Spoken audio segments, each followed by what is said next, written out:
Si Abdessalam prend autant soin de ses plantes, c'est parce qu'il en est certain, l'Eldorado n'est plus très loin. Dans la région du Rif, à Azila, cet agriculteur, comme beaucoup d'autres, cultive du chanvre, une tradition depuis des siècles. Au Maroc, la culture du cannabis est officiellement interdite, mais en 2021, une loi autorise de le cultiver à des fins thérapeutiques. Abdessalam y voit une occasion de sortir de la misère.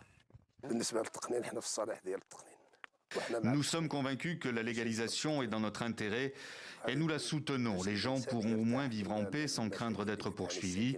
En ce qui concerne le cannabis, je peux vous dire qu'ici, il y a 60 à 70% de personnes qui ont été poursuivies à cause du cannabis. Donc, nous sommes en faveur de sa légalisation pour que les gens puissent vivre librement et sans risque de se faire arrêter. Le Maroc, premier producteur mondial de hashish selon l'ONU, veut resserrer l'étau autour du juteux trafic de cannabis et couper l'herbe sous le pied des trafiquants. Problème, la loi votée en 2021 n'est pas encore appliquée et rend les cultivateurs hors la loi. Les agriculteurs sont désespérés face au commerce de la drogue. C'est pourquoi ils attendent la légalisation afin que ça puisse créer un marché du cannabis médical. Les chiffres parlent d'eux-mêmes, comme ceux de plusieurs États américains qui ont réalisé des chiffres d'affaires de 26 milliards de dollars en 2020. Ces chiffres sont importants et ils incitent les habitants à sortir la région de sa crise économique.